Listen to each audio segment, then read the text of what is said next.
Buenos días. La Superintendencia de Economía Popular y Solidaria les da una cordial bienvenida a la capacitación sobre la aplicación de la debida diligencia.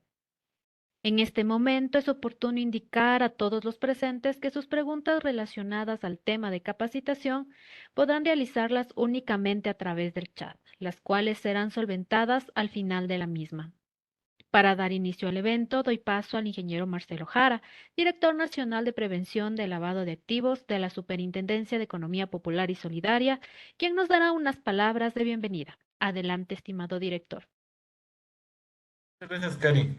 Estimados oficiales de cumplimiento, como siempre es un gusto para mí poder dirigirme hacia ustedes y de igual forma me complace extenderles una cordial bienvenida a este curso de capacitación sobre la debida diligencia en prevención de lavado de activos para las contrapartes, el cual se basa en una guía que remitimos el día de ayer a cada una de sus entidades, en el cual se abordan temas cruciales para garantizar la integridad y transparencia del sector financiero popular y solidario. En un mundo cada vez más globalizado e interconectado, el riesgo de que los delincuentes intenten infiltrarse en el sistema financiero y utilizar sus productos y servicios para lavar dinero proveniente de actividades ilícitas es cada vez mayor. Como saben, la debida diligencia es fundamental para proteger a cada una de sus entidades y cumplir con las regulaciones vigentes, la cual tiene varios beneficios, entre los cuales podemos mencionar el reducir el riesgo de pérdidas financieras, fortalecer la imagen y reputación de cada una de sus entidades y mejorar las relaciones con los supervisores. A lo largo de esta capacitación exploraremos estrategias, herramientas y mejores prácticas que nos permitirán fortalecer nuestros procesos y enfrentar los desafíos en prevención de lavado de activos. Adicionalmente, quiero expresar un especial agradecimiento a todos los oficiales de cumplimiento que de una u otra forma contribuyeron con su tiempo, experiencia y conocimientos en la revisión y comentarios al proyecto de guía técnica que fue a la guía técnica que fue remitida ayer. Gracias a su dedicación y compromiso hemos logrado enriquecer y perfeccionar este importante recurso que será de gran utilidad para todos nosotros. Y mejorar nuestra capacitación de detección y prevención y elevar nuestros estándares en la lucha contra el lavado de activos. Para finalizar, creo que estoy seguro de que este curso les brindará las herramientas y conocimientos necesarios para desempeñar un papel fundamental en la prevención del lavado de activos. Tu compromiso y dedicación son esenciales para proteger el sistema financiero y contribuir a una sociedad más justa y segura. Les deseo mucho éxito en este curso y les invito a participar activamente a través del chat y compartir sus experiencias y conocimientos en la materia. Muchas gracias y sean bienvenidos. Muchas gracias, estimado ingeniero, por su intervención. A continuación, me permito dar la bienvenida a Alfredo Galarza y Mónica Melo, quienes impartirán la capacitación el día de hoy. Adelante, estimados, bienvenidos.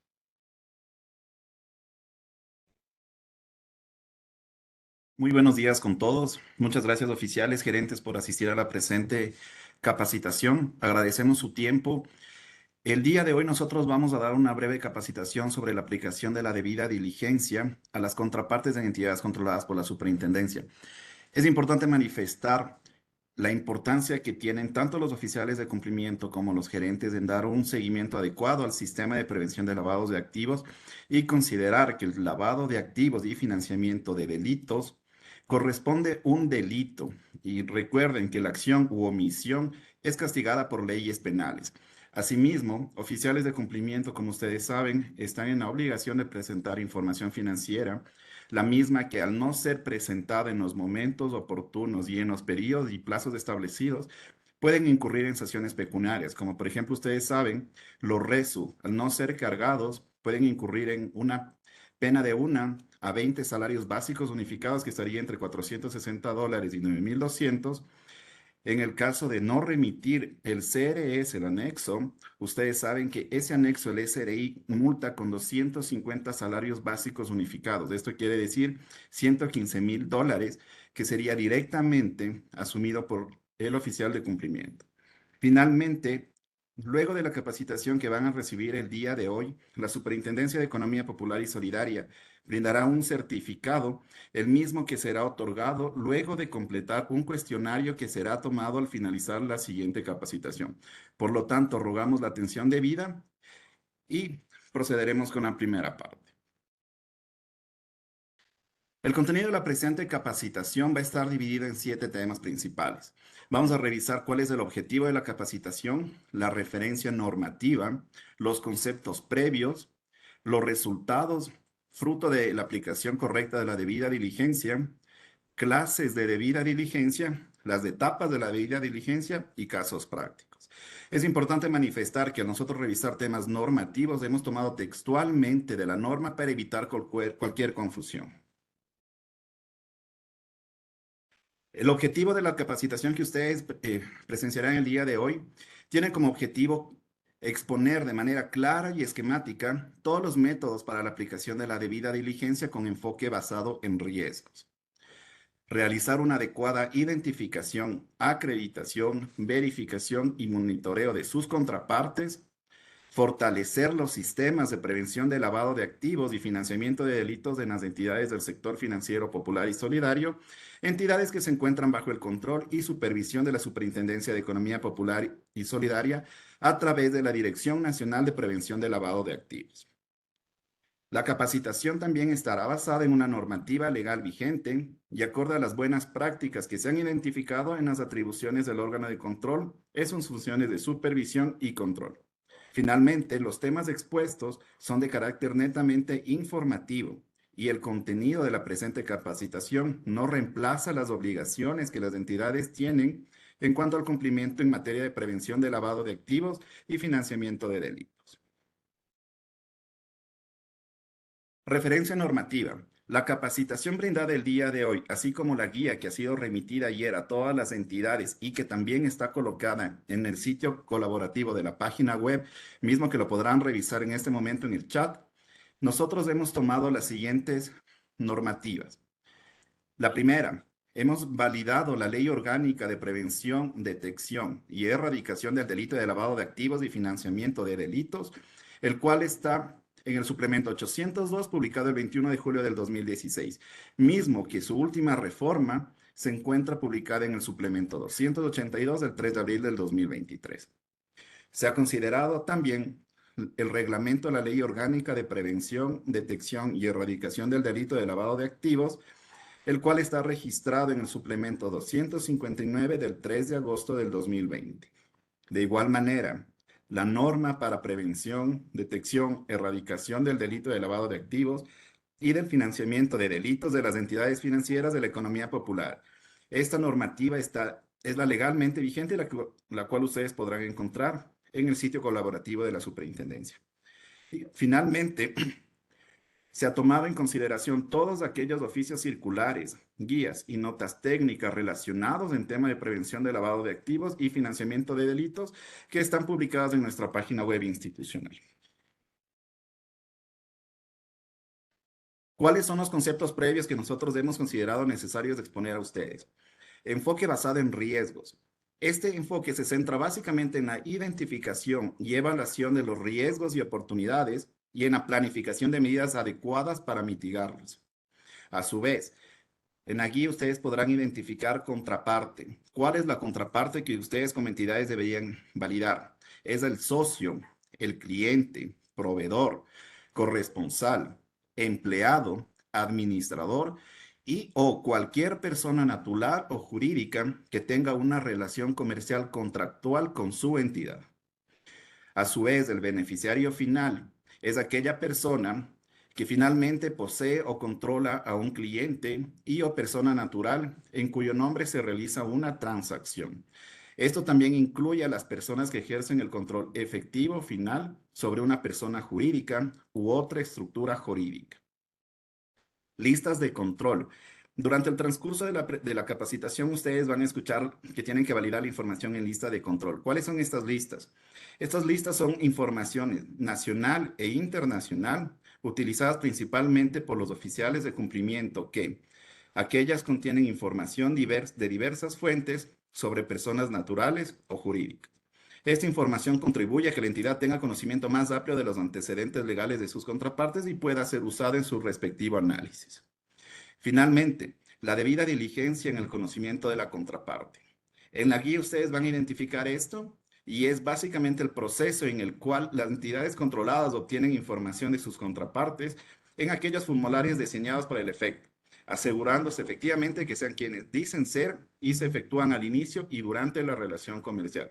Eso es importante hacer un énfasis. No únicamente ustedes deben realizar debida diligencia al inicio, sino también deben realizarlo durante la relación comercial. Esto lo vamos a ampliar un poco más a continuación. ¿Qué es debida diligencia?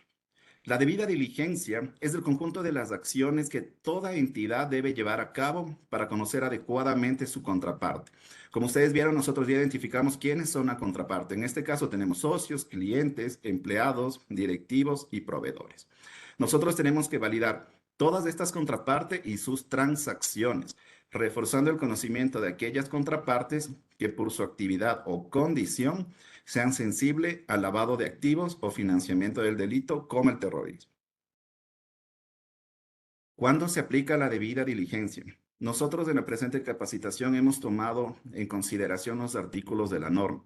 Textualmente, el artículo 208 de la norma de prevención del lavado de activos manifiesta que la aplicación de la debida diligencia a las contrapartes constituye un pilar fundamental en la implementación de un sistema de prevención del lavado de activos y financiamiento de delitos, para lo cual cada una de las entidades deberá aplicar procesos de debida diligencia. En este caso tenemos, primero, conocer a todas sus contrapartes, así como la procedencia de transacciones que realiza la entidad. Aquí nosotros hacemos el énfasis que se les manifestó anteriormente. Esta debida diligencia se la debe efectuar al inicio y durante la relación comercial. No únicamente al inicio, por favor. También se la realiza durante la relación comercial. Y esto se lo efectúa en función del perfil de riesgo obtenido en la aplicación de administración de riesgos de la entidad. Segundo, cuando las contrapartes realicen transacciones ocasionales mayores a $10,000. Tomen en cuenta que esta información es incluso si la transacción se lleva a cabo en una operación o en varias operaciones que parecen estar ligadas durante el mes. ¿Cuándo nosotros deberíamos aplicar la debida diligencia? El oficial de cumplimiento debería aplicar la debida diligencia en varios casos. Entre estos tenemos cuando exista una sospecha de lavado de activos o financiamiento de delitos, cuando el oficial de cumplimiento o la entidad tenga dudas sobre la veracidad o precisión de los datos de identificación de la contraparte que hayan sido obtenidos con anterioridad. También se efectuará la debida diligencia cuando las contrapartes estén involucradas en actividades designadas de alto riesgo y o vinculadas con el riesgo de lavado de activos. En este sentido, el informe ejecutivo correspondiente a la Evaluación Nacional de Riesgos de Lavado de Activos y Financiamiento del Terrorismo de la UAFE, mismo que se emitió en octubre del año 2020, y otras fuentes de información, se determinó la existencia de delitos precedentes. ¿Cuáles son los delitos precedentes? Tomen en cuenta que al momento que haya el tema de lavado de activos simplemente es el fruto de acciones previas. Entonces, son aquellas que generan ganancias ilegales que luego se intentan ocultar o legitimizar a través del proceso de lavado. Dentro de las principales delitos de tema de lavado de activos, nosotros hemos incluido una lista y entre los principales tenemos delitos contra la administración pública. Entran todos los delitos contra la administración pública. Tráfico ilícito de estupefacientes y sustancias psicotrópicas. Terrorismo. Delitos ambientales. Aquí tenemos tema de minería, pesca ilegal, tráfico de flora y fauna. La trata de personas, el tráfico de migrantes, tráfico de armas, secuestro, proxenetismo, delitos tributarios, extorsión, robo de vehículos, delitos aduaneros, entre otros. En esta lista hemos tratado de condensar aquellos que nosotros hemos identificado que podrían ser los más importantes. A continuación, nosotros hemos identificado y se ha detallado en la capacitación cuáles son las clases de debida diligencia. Como ustedes saben y como lo dice la normativa, existen dos tipos de debida diligencia. Debida diligencia simplificada o reducida y la debida diligencia ampliada o reforzada. ¿Cuáles son las diferencias de estas dos debidas diligencias? La primera, la simplificada o reducida es un conjunto de procedimientos que el oficial de cumplimiento deberá realizar bajo la responsabilidad de la entidad y conforme el análisis efectuado por esta, y se aplica a transacciones consideradas de menor riesgo. Mientras que el proceso de debida diligencia ampliada o reforzada es un conjunto de procedimientos que deberán ser efectuados, los cuales son más exigentes y exhaustivos que la entidad y bajo su criterio y responsabilidad decide aplicar con la contraparte para ampliar su conocimiento sobre el origen, destino de los recursos de una transacción y sobre todo la identificación del beneficiario final. Estas son las dos definiciones de las clases de debida diligencia. A continuación, nosotros vamos a hacer énfasis en la debida diligencia simplificada o reducida. Tomen en cuenta que esta debida diligencia la hacemos sobre transacciones consideradas de bajo riesgo. Considerando textualmente el artículo 209 de la norma de prevención de lavado de activos, se manifiesta que la debida diligencia reducida deberá contemplar al menos las siguientes acciones. Tomen en cuenta que al menos la cooperativa deberá considerar estos puntos. Sin embargo, nosotros hemos identificado que existen cooperativas que ni siquiera cumplen lo que mínimamente se solicita por temas normativos. Dentro de esos puntos, nosotros tenemos lo siguiente. Para realizar una debida diligencia simplificada, la cooperativa deberá validar la ampliación del periodo establecido por el Consejo de Administración o el directorio, que sería para el caso de la corporación, para solicitar a las contrapartes la actualización debida de sus datos, especialmente los relacionados con fuentes de ingreso, ubicación de su domicilio, lugar de trabajo y los números telefónicos del contacto. También deberá utilizar un formulario general de origen y destino de fondos de las transacciones efectuadas por una misma contraparte.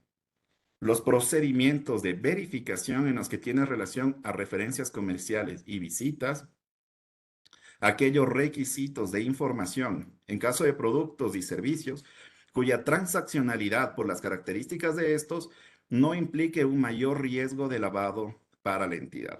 Y finalmente, otros que determine el Consejo de Administración o Directorio en el caso de corporación. Una vez más se les recuerda, estos son los requisitos mínimos que deberían efectuar para ejecutar una debida diligencia simplificada o reducida.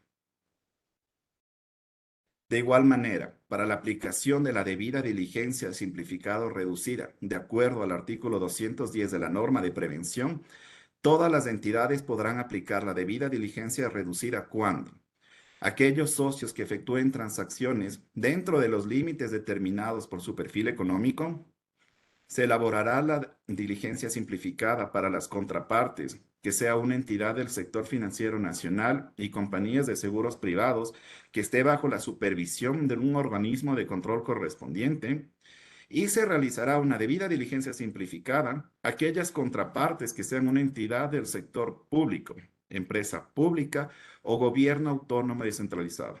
Únicamente con estos literales se aplicará la debida diligencia simplificada o reducida. Cabe indicar que toda debida diligencia simplificada se deberá aplicar a entidades que deben ser proporcionales a sus factores de riesgo menores, pero no son aceptables cuando surjan sospechas de lavado de activos o financiamiento de delitos y se presenten escenarios de riesgo mayor. A continuación vamos a tratar la debida diligencia ampliada o reforzada. Como ustedes ya vieron, la debida diligencia ampliada o reforzada se le efectúa para aquellas operaciones con riesgo medio o alto.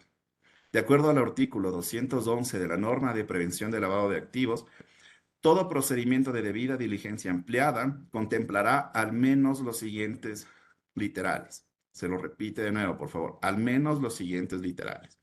Primero, deberán profundizar, verificar la información levantada para identificar la consistencia entre el perfil de la contraparte y sus transacciones. La entidad generará evidencia de los procedimientos aplicados y sus resultados. Toda entidad deberá analizar e investigar las fuentes de información adicionales sobre la contraparte, deberá visitar a las personas jurídicas cuya información no haya podido ser confirmada, con el fin de verificar su existencia real, prevenir que no sea un cliente fachada y corroborar que la naturaleza del negocio o actividad sea la declarada.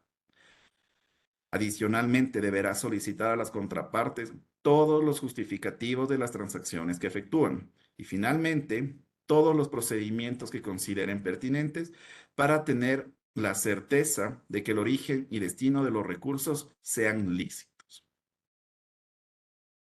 ¿Cuándo nosotros deberíamos aplicar la debida diligencia empleada reforzada? Tomando textualmente lo manifestado en el artículo 212 de la norma, manifiesta que las entidades aplicarán la debida diligencia empleada en función de toda la transaccionalidad y el comportamiento de las contrapartes. Tomemos en cuenta aquí toda la transaccionalidad y comportamiento de las contrapartes, considerando como mínimo los siguientes casos. Número 1. Deberíamos efectuar la debida diligencia empleada a sociedades o empresas comerciales constituidas en paraísos fiscales, sus sucursales y oficinas, o las sociedades y empresas que han sido sancionadas por la Oficina de Control Activos o FAC. Se deberá elaborar la debida diligencia empleada cuando se observen transacciones que implican varias cuentas y transferencias entre distintos socios y contraparte en general. Si la contraparte no actúa por cuenta propia, cuando el volumen de recursos movilizados por una contraparte no corresponde a su nivel de ingresos, esto quiere decir, reportan una cierta cantidad de nivel de ingresos, sin embargo, la transacción que se ve en las entidades supera esa posibilidad de acuerdo a sus ingresos. Cuando la contraparte se encuentra registrada en listas de control, las cuales ustedes deberán validar, y si las contrapartes operan en industrias o actividades expuestas a alto riesgo de lavado de activos. El artículo 212 también manifiesta que se elaborará una debida diligencia cuando las contrapartes sean personas expuestas políticamente, PEPs, las cuales deberán categorizarse en función de riesgo, considerando lo establecido en el artículo 42 y 43 del reglamento a la Ley Orgánica de Prevención y de Detección y Erradicación del Delito de Lavado de Activos y Financiamiento de Delitos, de acuerdo a los criterios para su designación contemplados en la guía de uso sobre personas expuestas políticamente para los sujetos obligados emitida por la UAFE. Esto se emitió en el mes de octubre del 2020, la guía de uso sobre el PEPS. También deberá aplicar la debida diligencia cuando las contrapartes no tengan residencia permanente en el país, cuando las contrapartes realicen transferencias o remesas de fondos cuya información del ordenante y beneficiario sea incompleta o se considere inusual. Se deberá efectuar la debida diligencia empleada cuando las contrapartes revisen o realicen transferencias, especialmente con el exterior, que impliquen varios beneficiarios o varias cuentas, o cuyos valores, de forma individual o conjunta en el periodo de un mes, superen los $10,000. Si la cuenta de la contraparte es utilizada por terceros como canal de pago o para acreditar valores de adquisición de bienes o servicios, deberá aplicarse la debida diligencia ampliada en las transacciones detectadas por la entidad a través de señales de alerta sobre la base de las tipologías definidas por el Grupo de Acción Financiera Latinoamericana GAFILAT, la Unidad de Análisis Financiero o Económico UAFE y los organismos especializados. Finalmente, el artículo 212 manifiesta que se deberá aplicar la debida diligencia empleada si se tiene dudas sobre el giro del negocio de la persona natural o jurídica. Se deberá aplicar en caso de dudas sobre la existencia legal de la persona jurídica. Se la deberá aplicar cuando se abran cuentas para fondos de financiamiento o campañas electorales, cuando se lleven a cabo transacciones con proveedores de recursos financieros, especialmente personas naturales, fundaciones y entidades constituidas con fines sociales, deportivas y o benéficos. Se deberá aplicar la debida diligencia cuando la contraparte sea el beneficiario final de un fideicomiso, cuando algunas de las contrapartes ha categorizado con un perfil de riesgo medio o alto, de acuerdo a lo establecido en esta norma.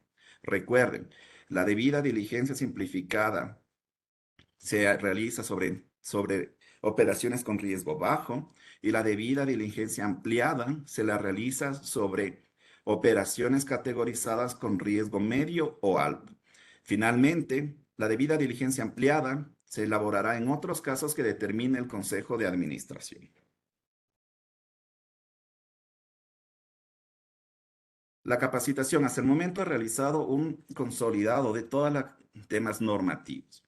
Nosotros a quién vamos a efectuar la debida diligencia ampliada o reforzada, de acuerdo al artículo 212 de la norma, se especifica que la debida diligencia ampliada se elaborará a contraportes categorizadas con riesgo medio o alto y tomen en cuenta que toda persona expuesta políticamente por normativa siempre deberá ser catalogada con perfil de riesgo alto.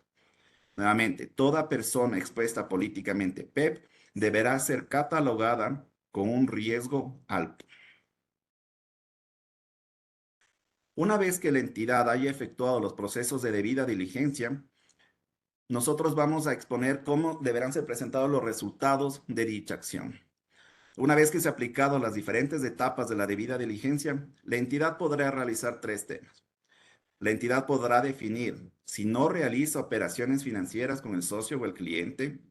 La entidad deberá validar si decide descontinuar la relación comercial o contractual con la contraparte, siguiendo el debido proceso. Aquí en el tema de debido proceso, como ustedes saben, deberán otorgar un tiempo suficiente para la presentación de descargos, validar el estatuto de la cooperativa y considerar si la cooperativa mantiene un comité de resolución de conflictos. Finalmente, la entidad deberá realizar un reporte de operaciones inusuales e injustificadas, ROI.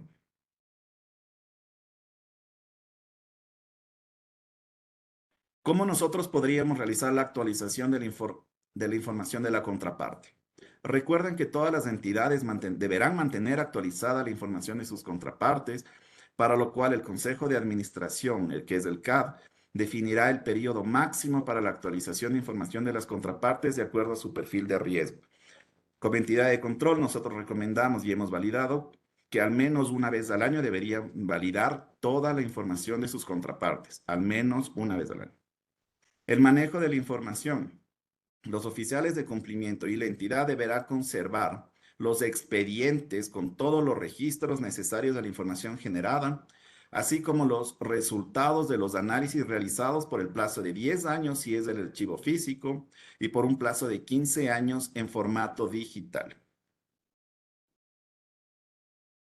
¿Quiénes son los responsables de la aplicación correcta de la debida diligencia de la entidad? Como ustedes saben, el oficial de cumplimiento es el encargado del sistema de prevención de lavado de activos de la entidad, quien a su vez deberá ser un ejecutivo de categoría de alta gerencia. Hemos identificado en procesos de supervisión que esto no se está dando. Por favor, el oficial de cumplimiento es un ejecutivo de categoría de alta gerencia dentro de la organización. Esta persona es la persona responsable del sistema de prevención de lavado de activos en cada una de las entidades. Al mismo tiempo, el oficial de cumplimiento deberá coordinar con las diferentes unidades administrativas de la entidad, como áreas comerciales o de negocios o recursos humanos, tesorería, marketing, entre otros, la obtención de la información de las diferentes contrapartes para la aplicación del procedimiento de debida diligencia, ya sea el simplificado o el ampliado. Hasta el momento nosotros ya hemos validado todo el tema normativo. Por favor, a continuación vamos a dar paso a Mónica Melo, quien será la responsable de entregar y validar el tema de etapas de la debida diligencia.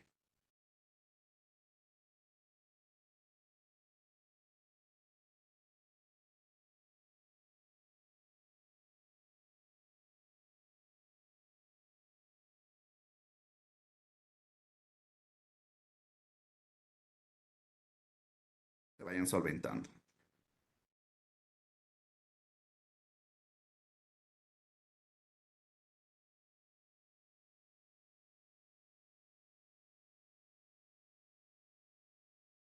Por favor, recuerden que el certificado de la presente capacitación será entregado al finalizarla, luego de contestar un breve cuestionario. Muchísimas gracias. A continuación, les presento a Mónica Melo, persona de la Dirección Nacional de Prevención de Lavado de Activos.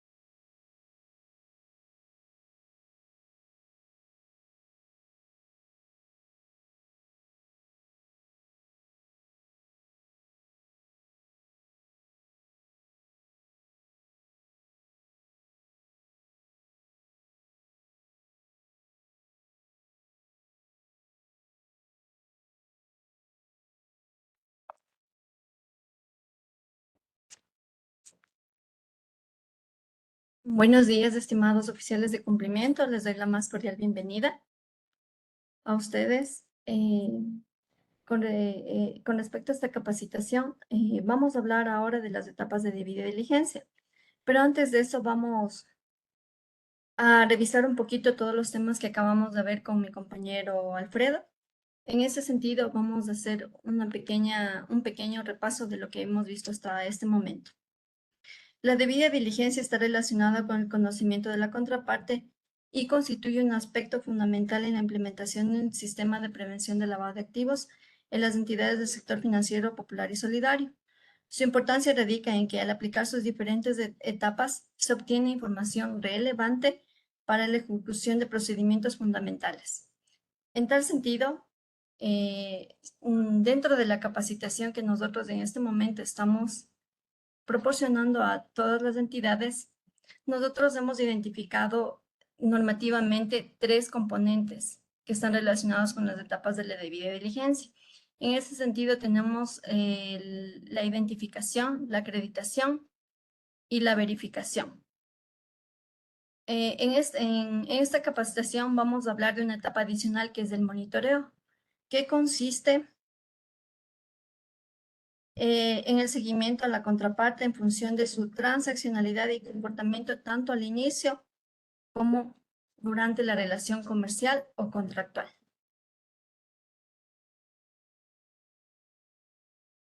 Vamos a ver ahora las diferentes etapas de la debida diligencia. Nosotros, dentro de la capacitación, vamos a hablar de 4 etapas importantes de la debida diligencia. La primera etapa es la identificación. ¿En qué consiste la identificación? En obtener información de la contraparte para conocer su identidad. La segunda etapa es la acreditación, en donde nosotros vamos a recabar la documentación que respalde la información de la contraparte. La tercera etapa es la verificación, que consiste en verificar la información en listas de control, en páginas gubernamentales, realizar llamadas telefónicas, visitas o inspecciones al domicilio y definir un perfil y nivel de riesgo de la contraparte. Finalmente, vamos a ver la etapa de monitoreo, que consiste en el seguimiento de la información que hemos recabado tanto en la etapa de identificación como en los documentos resultantes de la acreditación, y esto lo podemos hacer durante la relación comercial o contractual. La primera etapa de identificación. ¿Cuál es el objetivo de esa etapa de identificación? Es que la entidad conozca la identidad de sus contrapartes, considerando que el concepto de identidad es una condición reconocida en este caso por el Estado ecuatoriano y se evidencia mediante un registro o documento certificado que permite la verificación de que esa identidad le corresponde solo a esa persona. En tal sentido, la Dirección General de Cedulación del Ecuador es el responsable del registro e identificación de los ciudadanos ecuatorianos. En este sentido, esta dirección ha emitido la nueva cédula electrónica, que es una cédula de color celeste, es impresa láser y tiene niveles de seguridad que no permiten la suplantación o falsificación del documento. También en su interior almacena datos como foto, huellas, firma electrónica, entre otros datos. También es válida la cédula de color amarillo, siempre y cuando tenga la fecha de expiración. Por otra parte, los ciudadanos extranjeros son regulados por el Ministerio de Relaciones Exteriores y Movilidad Humana. Ellos son los responsables del control migratorio de todos los ciudadanos extranjeros dentro del país. Para lo cual también la Superintendencia ha emitido una norma de control sobre cuentas básicas. Esta resolución ha sido emitida por la Junta Financiera y en el 2024 se emitió la resolución emitida por la SEBES, que ustedes pueden conocer de mejor forma en la página web institucional que se encuentra cargada en nuestra página. En esta se faculta a solicitar a ciudadanos extranjeros los siguientes documentos: documento, cédula de identidad o pasaporte vigente expedido por el país de origen, cualquier tipo de visado concedido por el Estado ecuatoriano y la cédula de identidad venezolana vigente en el caso de los ciudadanos venezolanos, que en nuestro país, como ustedes saben, hay bastantes personas de esa nacionalidad. Y esto tendría una vigencia de hasta 5 años. Ahora, dentro de la etapa de identificación, hemos establecido 3 principales tareas que pueden realizar las entidades. La primera es la revisión del documento físico. Es decir, que nosotros solicitamos la entrega de un documento oficial de identidad físico, como la cédula de ciudadanía, el pasaporte vigente o una identificación como extranjero, como acabamos de ver. También hay algunas cooperativas que han visto la posibilidad de contratar un sistema de consulta en línea con la Dirección Nacional del Registro Civil, Identificación y Cedulación, que es un servicio que tiene un costo y que es cubierto por las cooperativas, para lo cual se genera un certificado digital de datos de identidad que consigna toda la información básica de una cédula. También las cooperativas pueden tener otros métodos alternativos de verificación, como consultas en páginas gubernamentales, por ejemplo, el SRI o el municipio de Quito. Un ejemplo de esto puede ser que si yo tengo una contraparte que es persona jurídica, yo puedo validar la información como persona jurídica en el servicio de rentas internas.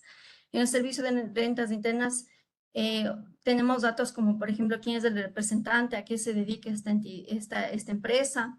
También tenemos los valores pagados por concepto de impuestos, etc. Entonces, las páginas gubernamentales son de efectividad alta y nos permiten hacer este tipo de consultas.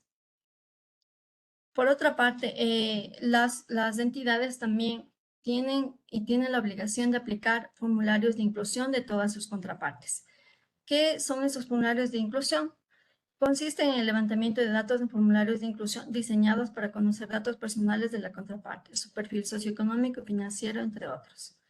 Estos formatos son estandarizados y nos permiten o se convierten en solicitudes para admitir a un socio cliente, a un proveedor, a un empleado o a un administrador. Estos se pueden efectuar al inicio de la relación comercial o contractual o cuando se considere necesario actualizar los datos. Hay que hacer énfasis que es importante que todos los formularios de inclusión o de identificación se tiene que hacer a todas las contrapartes. Como hemos visto y como mi compañero explicó, las contrapartes son socio, cliente, proveedores, empleados, corresponsales. Es decir, todas las personas que tienen relación directa o indirecta con la entidad.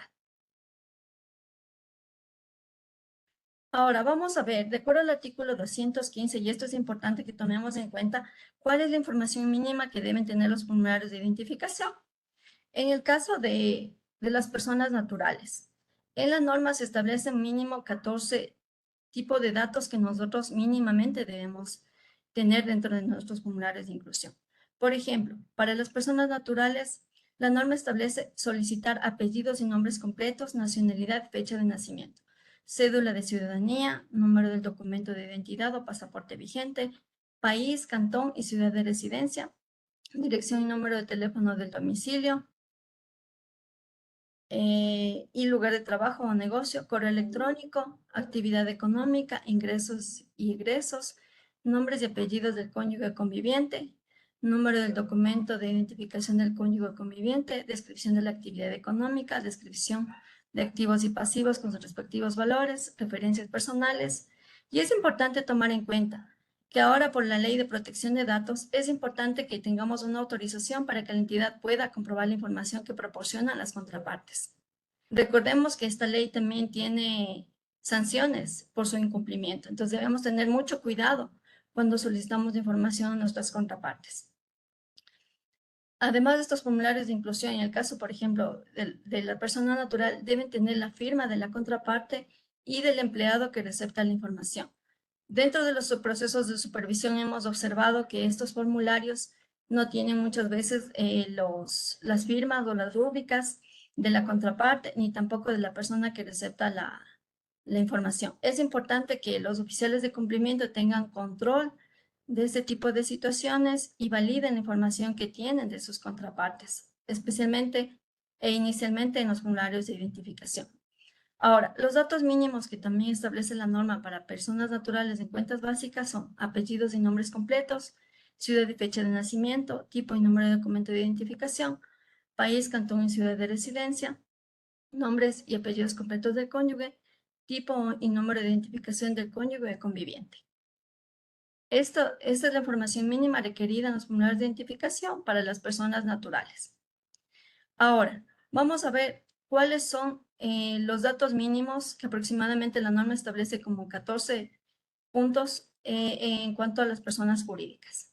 Por ejemplo, en cuanto a las personas jurídicas, la norma establece que nosotros solicitemos información de la denominación o razón social de la empresa, número del RUC, el objeto social, nacionalidad, dirección y número de teléfono de la persona jurídica, dirección, correo electrónico, página web, actividad económica, nombres y apellidos del representante legal, es decir, información también del representante legal, información financiera, tanto de activos, pasivos, ingresos y egresos, la lista de socios o accionistas de la persona jurídica, referencias financieras y personales, tener una constancia de verificación de datos telefónicos o de visitas de cualquier y otro procedimiento.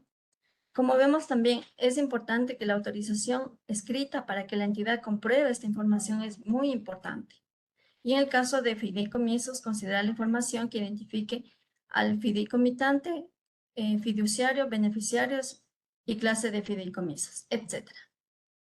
Ahora, aparte de la información que nosotros recabamos como mínima, como personas naturales, en cuanto a los representantes legales de una entidad, directivos y empleados, también debemos solicitar, vemos como los datos mínimos a solicitar, apellidos y nombres completos, tipo, número de documento de identificación, sexo y nacionalidad, país, cantón y ciudad de domicilio, dirección, número de teléfono y correo electrónico, y escritura pública del poder respectivo de ser el caso.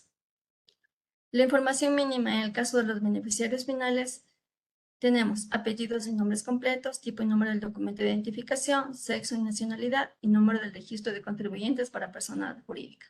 Como vemos, esta información es mínima de los formularios de identificación. ¿Qué pasa en el caso de que existan transacciones internacionales? También se deben incluir los siguientes datos: tipo de transacciones internacionales, país donde realiza esas transacciones, como qué moneda, justificativos, cuáles son los beneficiarios y los montos, y qué productos financieros a contratar de la entidad. Vamos a hablar ahora de los datos mínimos que tenemos que tener para un PEB. Es importante indicar que los PEBs son personas a quien se les ha confiado funciones públicas prominentes en el país, que por su cargo e influencia están en condiciones potenciales de ser utilizados para el cometimiento de delitos como el lavado de activos y delitos asociados como la corrupción y el soborno.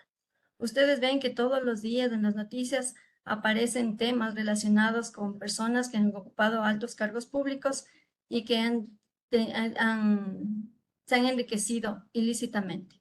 En ese sentido, la norma también establece que lo mínimo que tenemos que pedir, aparte de la información como persona natural, en el artículo 215 establece la denominación del cargo, fecha de nombramiento, fecha de finalización de funciones, de ser el caso, y también podríamos pedir en dónde está trabajando este PEP. Para eso también tomemos en cuenta que el Ministerio de Trabajo ha establecido una escala de jerárquico superior que es oficial, en donde nosotros vemos las categorías de los PEPs, ¿no? Y también el artículo 42 y 43 del reglamento también establece cuáles son los PEPs, que van cargos desde el presidente de la República, ministros, directores. Ahí ustedes pueden encontrar más detalladamente cuáles son estos cargos. También es importante indicar que no solamente los PEPs son las personas que ocupan cargos públicos, sino también son sus familiares directos y también sus colaboradores. En el año 2020, la UAFE, el 28 de octubre específicamente, emitió una norma que habla acerca de la definición de los PEPs. En ese sentido, la UAFE definió a PEPs a los familiares del primer grado de consanguinidad, en este caso, padres, hijos, abuelos, hermanos, nietos, yernos y nueras. Y en primera definida, suegros y cuñados. También tenemos el cónyuge, pareja en unión de hecho, colaboradores directos, asistentes, asesores, personas de confianza. Es importante indicar que es responsabilidad del oficial de cumplimiento que toda la información de identificación del PEP debe contener toda esta información. Es decir, la denominación del cargo, nombramiento, también toda la información relacionada a sus familiares en el primer grado y segundo grado de consanguinidad y sus colaboradores directos. Recordemos también que estos documentos deben ser suscritos físicamente o a través de medios digitales y deben estar con la firma de la persona que recepta esta información. Si ustedes como oficiales de cumplimiento se dan cuenta que no cuentan con esta información sus formularios, es momento de que ustedes hagan los cambios pertinentes, registren e incluyan su manual y procedan al registro aquí en la superintendencia. Vamos a hablar ahora de la etapa de acreditación. Una vez que nosotros ya hemos identificado a nuestra contraparte, vamos a hablar de la etapa de acreditación cuyo objetivo es contar con documentación de respaldo de la información proporcionada en la etapa de identificación. Y lo mínimo que la norma establece que debe contener en el caso de una persona natural, conforme al artículo 217, es copias de la cédula de ciudadanía o identidad o el pasaporte vigente, como vimos en el caso de los extranjeros, también los documentos que estén relacionados con los extranjeros. También copia de los recibos de cualquiera de los servicios básicos con antigüedad no mayor a 3 meses, de eso vamos a profundizar más adelante. También la norma establece en la etapa de acreditación una constancia de revisión en listas de control, las cuales deberán estar permanentemente actualizadas. Y de ser el caso, un formulario de declaración de origen y destino de recursos, que también vamos a profundizar más adelante. Estos son los documentos mínimos que nosotros debemos recabar en la etapa de acreditación, para lo cual vamos a establecer o armar un file de la persona natural. En el caso de los empleados, adicionalmente a estos documentos que acabamos de señalar, debemos solicitar la hoja de vida y también debemos tener una declaración de la situación patrimonial, tanto al inicio de la relación comercial, laboral con el empleado, o también en el caso del representante legal, también aplica lo mismo, o directivos. También debemos tener una declaración de no haber sido condenado por el cometimiento de delitos relacionados con el lavado de activos. Esto sería para las personas naturales, es decir, en el caso de personas naturales tenemos 4 documentos básicos y para los empleados adicional la hoja de vida, la situación patrimonial y la declaración de no haber estado inmerso en temas de delito de lavado de activos. Ahora vamos a ver para las personas jurídicas. Para las personas jurídicas, nosotros tenemos como 6 tipos de documentos básicos que nosotros deberíamos tener en un file de una persona jurídica. Por ejemplo, la copia del documento de identificación del representante legal, copia del formulario del impuesto a la renta y presentación de estados financieros al Servicio de Rentas Internas de los últimos años, copia de los recibos de cualquiera de los servicios básicos, copia del documento que acredite la existencia legal de la persona jurídica, que este es un documento emitido por la Superintendencia de Compañías y que nos indica toda esta información de la existencia de la compañía. Constancia de revisión en listas de control, formulario de declaración de origen y destino de recursos, de ser el caso. En todos los casos, tanto en todas las contrapartes, nosotros debemos armar nuestro file y mínimamente debe contener todos estos documentos que acabamos de ver. Vamos a ver algunas consideraciones en esta etapa de acreditación y que hemos considerado que son importantes. Vamos a ver qué es un servicio básico. Un servicio básico se refiere a aquellos servicios esenciales que son fundamentales para satisfacer las necesidades básicas de las personas y garantizan una calidad de vida adecuada, entre los que tenemos suministro de agua potable, electricidad, telefonía física. En tal sentido, en la normativa vigente, se requiere la presentación de una copia de los recibos de cualquiera de los servicios básicos con una antigüedad no mayor a 3 meses. ¿Para qué nos sirven estos documentos? Estos documentos nos permiten obtener información de la ubicación del domicilio de la contraparte.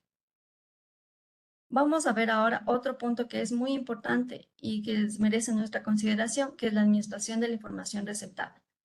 Una vez que nosotros hemos recibido toda esta información, es decir, todos estos documentos en la etapa de acreditación, nosotros como oficiales de cumplimiento de las entidades debemos receptar estos documentos y archivarlos en forma física o digital. Como vimos, en forma física, el mínimo el tiempo es de 10 años y en formatos digitales de 15 años, de acuerdo a cómo se establece en el COMIP. Y debe hacerse bajo principios de confidencialidad, reserva, integridad y disponibilidad. Tomemos en cuenta que la información que se genera es una información bastante sensible y por lo tanto debe guardar estos principios. El oficial de cumplimiento para ello debe establecer procedimientos que cuenten con una descripción detallada de contenidos, responsables y actividades de la cadena desde la generación de la información, archivo, niveles de acceso y todos estos aspectos que nos permiten tener un manejo adecuado de la información recabada de todas nuestras contrapartes. Vamos a ver ahora los formularios de declaración de origen y destino de recursos. Como vimos, este formulario es una declaración de la contraparte y nos determina e identifica el origen y procedencia y destino de los recursos.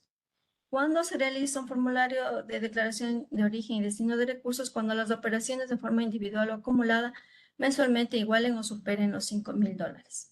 Es importante indicar que los documentos que nosotros podemos pedir como oficiales de cumplimiento a las contrapartes, cuando tenemos duda acerca del origen de los fondos que a lo mejor estamos receptando, y los documentos que podríamos solicitar son contratos de compraventa de bienes inmuebles, promesas de compraventa de activos fijos, facturas, escrituras, actas de finiquito, pólizas de otras entidades financieras, créditos en otras instituciones financieras, tablas de amortización, estados de cuentas bancarios, declaraciones de impuesto a la renta, estados financieros, posesión efectiva y cualquier documento que permita sustentar el origen del ilícito de los fondos. Es decir, que nosotros podemos solicitar estos documentos a nuestra contraparte de tal forma que podamos conocer el origen de los fondos. Esto es muy importante. Ahora, ¿qué información consigna esos formularios de declaración de origen y destino de recursos? Por ejemplo, identificación de quien realiza la transacción, identificación del beneficiario de la transacción y origen de los fondos, el monto de la transacción, tipo de cuenta en la que se realiza la transacción, el destino de los recursos, fecha y firmas de responsabilidad del socio cliente y funcionario responsable. Hacemos hincapié una vez más en que los formularios que se generan dentro de la entidad deben ser debidamente suscritos tanto por la contraparte como por el funcionario responsable dentro de la entidad. Una vez que hemos visto ya las dos etapas anteriores, identificación y acreditación, vamos a ver ahora la tercera etapa, que es la de verificación. Es decir, en la primera etapa nosotros identificamos a nuestra contraparte. En la segunda etapa tenemos información física o documentos que respaldan lo que nos dijo nuestra contraparte. Ahora, en esa etapa, el objetivo de esa etapa es que las entidades se aseguren de que sus contrapartes hayan sido debidamente identificadas mediante la verificación y precisión de la información proporcionada por los mismos. En ese sentido, hemos dividido en tareas y vamos a ver la primera. La primera es constatar la información en listas de control, páginas gubernamentales y un software especializado. Nosotros en primera instancia, todas las cooperativas de ahorro y crédito del segmento 1 al 5 tienen la obligación de hacer las consultas en listas de control de todas sus contrapartes. Listas de control nacionales, que son listas de sentenciados, PEBs, homónimos, que son las principales dentro de nacionales. Tenemos las listas de control internacionales, que son la lista del Consejo de Seguridad de las Naciones Unidas, ONU, la lista de la Oficina de Control de Activos, OFAC. Tenemos también listas como la Interpol, lista de Administración para el Control de Drogas y FBI. Una vez que nosotros hacemos estas consultas de listas de control nacionales e internacionales, la norma me establece que tenemos que tener una constancia de la revisión en listas de control. Es decir, que debe haber un documento por cada contraparte en donde en un reporte se indique cuáles son las listas de control que hemos consultado, qué coincidencias ha habido, y con respecto a las coincidencias, dentro del manual de prevención del lavado de activos de la entidad, debe definirse cada uno de estos aspectos y qué acciones va a tomar la entidad en este sentido. Recordemos, las listas de control se deben aplicar a todas las contrapartes y en todos los segmentos, ¿sí? Esto es importante recalcar que esto se debe hacer al inicio y durante la relación comercial o contractual. Es decir, si una persona va a nuestra entidad a aperturar una cuenta, en ese momento ya tenemos que activar nuestra revisión en listas de control. No puede ser después de un mes, no puede ser después de 3 meses, después de un año, sino debe ser de manera inmediata, porque de esa forma nosotros, como vimos en los conceptos de listas de control, estas nos permiten conocer los antecedentes legales de nuestra contraparte, y eso es muy importante para nosotros poder conocer de mejor forma a nuestra contraparte. Entonces, tomemos en cuenta esta parte. Vamos a ver, otro procedimiento que hacemos es efectuar procesos de investigación en páginas gubernamentales. Como les mencionaba anteriormente, hacer consultas de páginas gubernamentales tiene alta efectividad. Por ejemplo, podemos hacer consultas en el Servicio de Rentas Internas, en la Superintendencia de Compañías de Valores Seguros, de bancos, en la Fiscalía, Consejo de la Judicatura. Todas estas páginas nos ayudan a conocer los antecedentes legales de nuestra contraparte, conocer mejor a la persona con la que nosotros queremos tener una relación comercial o contractual. También nos podemos ayudar de la verificación de datos y contactos. Una vez que toda la información hemos consignado en el formario de identificación, podemos hacer llamadas telefónicas, hacer visitas de inspecciones al domicilio de la contraparte. Finalmente, también se ha considerado revisar información de la contraparte en páginas de internet y prensa. Ahora es muy difundido el tema de las redes sociales y, de ser el caso, puede ser una herramienta útil para conocer de mejor forma. Si, por ejemplo, tenemos un PEP, ¿no? Las noticias nos ayudan a informarnos de mejor forma, así como las páginas de internet y la prensa acerca de nuestra contraparte. Como vimos en la etapa de verificación, hay una primera parte en donde verificamos las listas de control, hacemos consultas en listas gubernamentales, hacemos visitas, como vimos. Pero es importante indicar que en esa etapa de verificación, yo como oficial de cumplimiento puedo establecer un nivel de riesgo de la contraparte, para lo cual yo establezco una metodología que se encuentra basada en la normativa vigente. En este sentido, identificamos como mínimo los factores y criterios de riesgo. Factores de riesgo como cuáles: perfil del socio, empleado, administrador, proveedor, el tipo de producto o servicio, el canal transaccional, jurisdicción donde se realiza la transacción. Y los criterios de riesgo que están relacionados a los factores, como por ejemplo el nivel de ingresos, actividad económica, transaccionalidad, edad, estado civil, género, nacionalidad, ocupación, entre otros. Tenemos también, en cuanto al tipo de producto o servicio, crédito, inversión, transferencia, depósitos mayores a un valor determinado, tarjetas de débito o crédito, entre otros. También tenemos el canal transaccional, que son las transferencias electrónicas, y la jurisdicción donde se realiza la transacción, es decir, provincia, cantón, parroquia, entre otras. Es importante identificar la jurisdicción porque conocemos también de que existen zonas de alto riesgo, como por ejemplo donde en la frontera, en donde puede ser riesgoso, porque ahí están grupos de narcotraficantes, ¿no? Por ejemplo, en la zona de Tulcán o en la zona de Huaquillas, ¿no? Entonces es importante identificar la jurisdicción. Finalmente, se establece un nivel de riesgo que normativamente se establece como nivel de riesgo alto, medio o bajo. Una vez que nosotros hemos identificado tanto los factores de riesgo como los criterios, hacemos las ponderaciones correspondientes, vemos aquí un ejemplo básico de un perfil. Por ejemplo, vemos que es una persona que es jurídica, una actividad económica de juegos de azar, es de nacionalidad de Islas Caimán y tiene ingresos a los $25,000. El oficial de cumplimiento, una vez que en base a su metodología determina este nivel de riesgo, lo define como un nivel de alto. Este nivel de riesgo, en este caso, es definido al inicio de la relación comercial o contractual, pero puede variar de acuerdo al comportamiento y transaccionalidad de la contraparte. En tal sentido, el oficial de cumplimiento de la entidad definirá qué tipo de debida diligencia aplicará, dependiendo. Ya. Vamos a hablar de esta etapa del monitoreo, que es una etapa bastante importante y que nosotros hemos considerado para poder tener una debida diligencia adecuada. El objetivo de esta etapa permite contrastar que las operaciones financieras realizadas por las contrapartes sean compatibles con la información declarada en la etapa de identificación y que fue confirmada durante la etapa de verificación.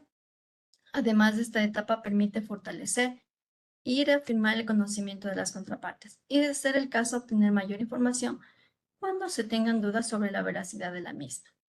Por ejemplo, ¿qué acciones o medidas de control pueden hacer las entidades en la aplicación de esta etapa? Entre ellas tenemos actualizar información de las contrapartes de manera periódica mediante el llenado de los formularios correspondientes.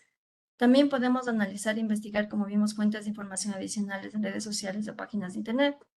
Verificar la información levantada e identificar las inconsistencias entre el perfil de la contraparte y sus operaciones financieras. Realizar visitas en los casos que no se pueda confirmar información de las contrapartes. Solicitar justificación de las operaciones financieras realizadas por las contrapartes. Todas estas acciones que acabamos de ver pueden ser realizadas en cualquier momento, al inicio, durante la relación comercial o contractual con la contraparte. La frecuencia con la que se realiza depende de cada entidad, conforme a sus necesidades, características particulares y sobre todo en base a los riesgos de lavado de activos y financiamiento de delitos identificados. Para hacer un resumen acerca de todo lo que acabamos de ver, recordemos que tenemos 4 etapas de la debida diligencia, que son la etapa de identificación, la etapa de acreditación, la etapa de verificación y finalmente vimos el monitoreo. Todas estas etapas están debidamente descritas en la guía que se ha publicado en la página web y que pueden ustedes revisarla con más detenimiento. Vamos a ver ahora unos casos bastante sencillos y que son generales y que nos pueden orientar un poco mejor a cómo debemos aplicar nuestra debida diligencia a nuestras contrapartes. Vamos a ver en este caso la debida diligencia del socio cliente persona jurídica. Este caso es del señor Patricio Santander, que es un ingeniero de nacionalidad colombiana que reside en la ciudad de Tulcán. Es representante legal de una empresa dedicada a la venta de joyas y metales preciosos. Su actividad económica alcanza ventas por casi $90,000 anuales y quiere realizar una compra de una vivienda en la ciudad que reside. Abre una cuenta en la CUAC NNN, la cual durante los últimos 3 años refleja una alta transaccionalidad y adicionalmente ha generado 3 inversiones por un monto de $300,000 cada uno. Como vemos aquí, tenemos alertas acerca de algunos aspectos. Por ejemplo, que él es representante legal de una empresa de alto riesgo, es decir, una entidad que está dedicada a la venta de joyas y metales preciosos. Es una persona que de nacionalidad colombiana. También tiene como ingresos $90,000 anuales. Y vemos que está realizando unas 3 inversiones de 300,000 cada uno. ¿Cómo aplicamos las etapas de la debida diligencia? En primera instancia, dentro del formulario de identificación, vamos a pedir toda la información para conocer a esta contraparte, ¿sí? Dentro de la etapa de acreditación, vamos a pedir todos los documentos que identifiquen a este representante legal, como los estados financieros, vamos a pedir la copia de los recibos de servicios básicos. También vamos a tener una constancia de los listas de control y, de ser el caso, el formulario de declaración de origen y destino de recursos. Ahora, en la etapa de verificación, vamos a nosotros observar la lista de nacionales e internacionales, investigación en páginas gubernamentales, la confirmación de datos de visita a domicilio. Y finalmente aquí también vemos que en esta etapa de verificación a esta contraparte le hemos definido de riesgo bajo al inicio de la relación comercial, porque a lo mejor no teníamos este tipo de alertas. Ahora, como vimos en la etapa de monitoreo, el monitoreo periódico consiste en dar un seguimiento a la relación comercial que tenemos con esta contraparte. En este sentido, vemos que tiene operaciones que son riesgosas, está solicitando a que se hagan unas inversiones. Entonces, nuestro nivel de riesgo puede identificarse como riesgo alto y por lo tanto yo como oficial de cumplimiento tengo que aplicar la debida diligencia ampliada en estos casos y conforme a lo que ya hemos visto en la normativa. Vamos a ver el siguiente ejemplo. Vamos a ver acerca de la debida diligencia de la persona expuesta políticamente. Vladimiro Ceballos, magíster en negocios internacionales, ministro de Relaciones Exteriores de nacionalidad ecuatoriana, reside en la ciudad de Quito, de estado civil, casado con 2 hijos. Apertura una cuenta en la COAG XX, la cual durante los últimos años refleja una alta transaccionalidad y adicionalmente ha generado 5 inversiones por un monto de $100,000 cada uno. Vemos que existen algunas alertas. Es una persona que es un ministro de Relaciones Exteriores. También él ha aperturado una cuenta, tiene un nivel alto de transaccionalidad y también en este caso está haciendo inversiones de $100,000 cada una. En esa etapa de la identificación, de la misma forma identificamos mediante los formularios de inclusión o identificación a esta persona. Adicionalmente, como hemos visto, debemos consignar la información de su condición de PEP, es decir, su denominación del cargo, cuándo fue nombrado, siguen funciones, los datos de su cónyuge, datos de sus padres, hijos, abuelos, hermanos, nietos, yernos, nueras, suegros y cuñados, datos de los asesores, asistentes y personal de confianza. Eso sería en la etapa de identificación. Ahora, en la etapa de acreditación, vamos a solicitar los documentos, cédula de ciudadanía, la constancia de revisión en listas de control, copia de los recibos de cualquiera de los servicios básicos, los formularios de licitud de fondos, que son muy importantes. También vamos a hacer en la etapa de verificación, vamos a esta contraparte a hacer la verificación en listas de control nacionales e internacionales, los documentos que hemos generado en la investigación de páginas gubernamentales y también, en este caso, como hemos visto y conforme a la normativa vigente, el nivel de riesgo de un PEP es siempre alto. El momento que nosotros hacemos el monitoreo periódico, que puede ser, como vimos, puede ser mensual, puede ser anual, trimestral, semestral, identificamos que por el nivel alto de transaccionalidad, esta persona es de riesgo alto y se mantiene como riesgo alto. Entonces, como oficial de cumplimiento, lo mantengo como riesgo alto y por lo tanto tengo que prever hacer los procedimientos de debida diligencia ampliada que el caso amerita. Vamos a ver el tercer ejemplo. El caso 3 está determinado como debida diligencia del empleado. Este es el caso de Marianela Dávalos, profesión secretaria ejecutiva de nacionalidad ecuatoriana, reside en la ciudad de Quito, de estado civil, divorciada con un hijo. Empieza a laborar en la COAG XXX desde el mes de enero del 2024 y se observa una alta transaccionalidad del último mes por un monto de 150,000. Como vemos, la persona natural, nosotros consignamos la información de la persona natural en el formulario de identificación. Como vimos, es el documento que debe ser elaborado por la entidad para consignar los datos de la contraparte, en este caso el empleado. En la etapa de acreditación, nosotros armamos nuestro file del empleado, en donde vamos a contener copias de la cédula de ciudadanía, copia de los recibos de cualquiera de los servicios básicos, la constancia de la revisión en listas de control. Debemos tener la hoja de vida, también el documento que avale la situación patrimonial de esta persona y el formulario de declaración de origen y destino de recursos, de ser el caso. En la etapa de verificación, nosotros vamos a tener los documentos que avalen que nosotros hemos hecho las consultas en listas de control nacionales e internacionales, si se le investigan en páginas gubernamentales, la confirmación de datos de ser el caso o visita en el domicilio. Y aquí también como oficiales de cumplimiento nosotros también le definimos como un riesgo inicial bajo, ¿no? En el momento que ingresó a la entidad. Sin embargo, vemos que el nivel de transaccionalidad se ha modificado y vemos que tiene ingresos superiores a lo que gana ella como secretaria ejecutiva de la entidad. Entonces, en este sentido, nosotros, como vemos que tiene una alta transaccionalidad, los oficiales de cumplimiento tienen que solicitar el formulario de origen, de ser el caso los justificativos de esos valores y en este caso definir un nivel de riesgo, que en este caso sería alto. Como vemos, como acabamos de ver, se han explicado de manera general 3 tipos de ejemplos de contrapartes que pueden ser de utilidad para su trabajo diario. A continuación, le voy a dar paso a mi compañero Alfredo Galarza, quien es la persona que va a ser encargado de hacer una evaluación mediante preguntas. Les agradezco por su atención. Muchas gracias.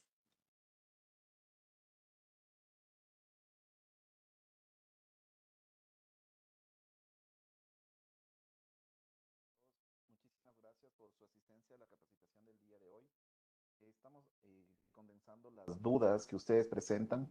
Por favor, nosotros a través del chat les vamos a enviar un link en el cual ustedes podrán acceder al mentor. El código también está en la parte inferior. Por favor, ustedes pueden ingresar y nosotros vamos a hacer 6 preguntas para que por favor nos puedan ayudar llenando. Las preguntas que colocadas tienen relación a todo lo expuesto el día de hoy.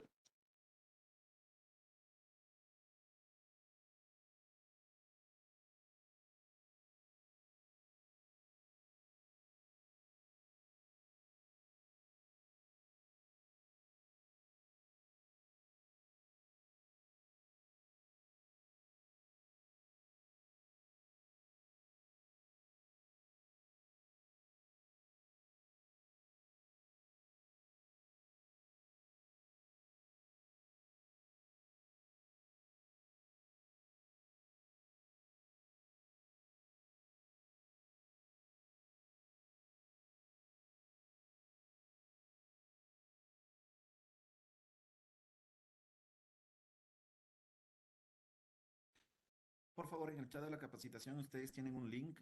Podrían ingresar al link, por favor. Eso les va a redirigir a una página que es de Mentimeter. En esa página les va a solicitar ingresar un código. El código está también publicado en el chat, el cual es del 699-85375. Se les va a remitir en este momento nuevamente por el chat. Por favor, ingresen ese código.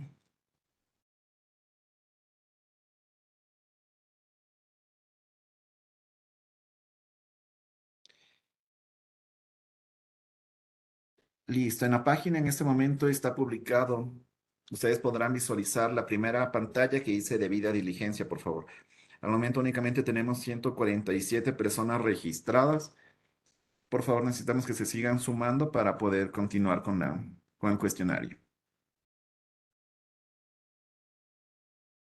Por favor, recuerden que con el acceso a esta encuesta, nosotros vamos a tener el listado para poder emitir los certificados.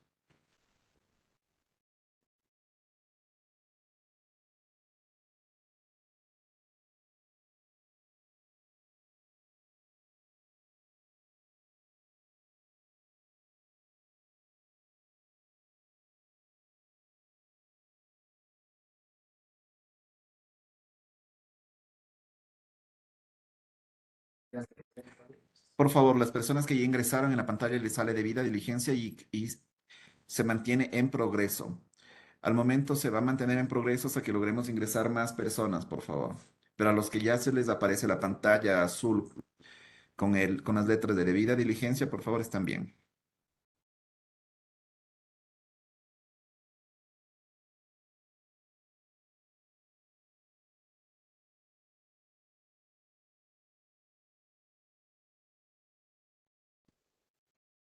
Listo. Por favor, agradeciendo a las personas que ya se han conectado, vamos a proceder a la primera pregunta, por favor.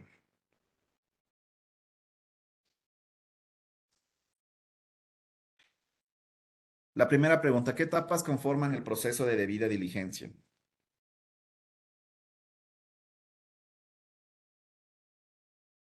Está evaluación, implementación, seguimiento, identificación, acreditación. Ya salió.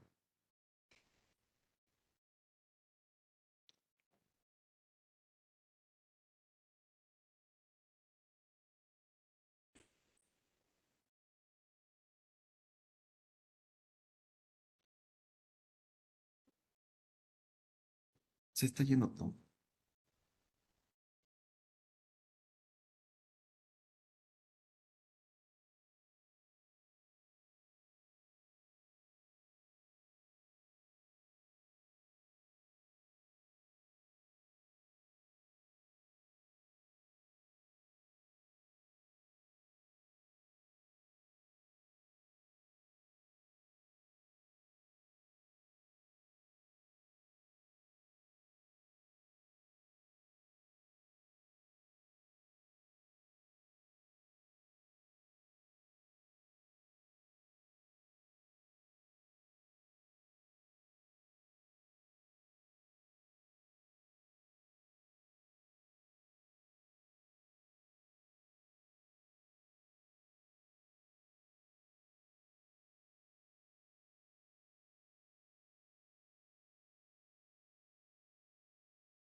Por favor, actualmente en pantalla ustedes tienen la pregunta número 5. Al momento tenemos 320 votos, por favor.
Perfecto. Eso sería todo. Muchísimas gracias por su participación.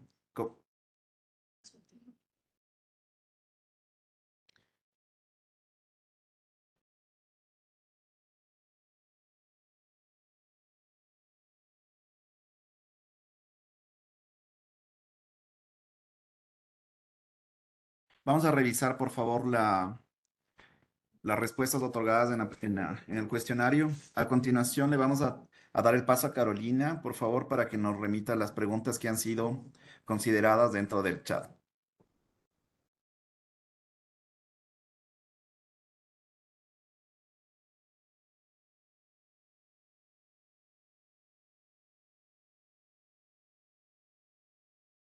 Buenos días con todos. Se ha hecho una recopilación de todas las consultas que ustedes han registrado en el chat. Les agradecemos por su participación activa. En este momento vamos a proceder a la lectura. Estas preguntas van a ser respondidas por cada uno de nuestros panelistas. La primera, ¿para qué segmentos aplicaría el uso de listas de control? Ya, la verificación en listas de control aplica para todos los segmentos. Segmento 1, 2, 3, 4 y 5. Es decir, que no solamente tienen que aplicar listas de control nacionales e internacionales, solamente de ciertos segmentos, sino todos. Todas las cooperativas de ahorro y crédito de todos los segmentos tienen que hacerlo y a todas las contrapartes. Muchas gracias. La siguiente pregunta. ¿El responsable de realizar la debida diligencia ampliada es el oficial de cumplimiento u otro funcionario? Repito la pregunta. ¿El responsable de realizar la debida diligencia ampliada es el oficial de cumplimiento u otro funcionario? Como vimos dentro de la capacitación, quien es responsable dentro del sistema de prevención del lavado de activos en la entidad es el oficial de cumplimiento. Sin embargo, él tiene que coordinar con las áreas como, por ejemplo, marketing, negocios, cajas, talento humano. Por ejemplo, si vamos a hacer una debida diligencia a un empleado, ¿quién es la persona que nos va a ayudar? A lo mejor el jefe de talento humano a recopilar la información, a recabar todos los elementos para nuestra debida diligencia. Obviamente, quien es el responsable o que coordina todas esas actividades es el oficial de cumplimiento. Nosotros como oficiales de cumplimiento tenemos que apoyarnos en todas las áreas administrativas de la entidad para lograr nuestros objetivos y cumplir con la debida diligencia adecuada. Muchas gracias. La siguiente consulta. ¿A qué información mínima el oficial de cumplimiento tiene que tener acceso en la entidad para elaborar las debidas diligencias? Ya, es importante que, como vimos, el oficial de cumplimiento coordina con todas las áreas, ¿no? Por lo tanto, él debe tener acceso a toda la información, porque como vimos, él tiene que consignar toda la información de todas las contrapartes, la información de datos personales, los documentos de acreditación, que son los documentos de respaldo, la verificación en listas de control, también toda la información que se genera de las consultas en páginas gubernamentales. Es decir, que no debería haber limitación en cuanto al trabajo que debe tener el oficial de cumplimiento dentro de la entidad. Como vimos, siempre cuidando de los principios de confidencialidad, de reserva, de integridad de la información. Siguiente consulta.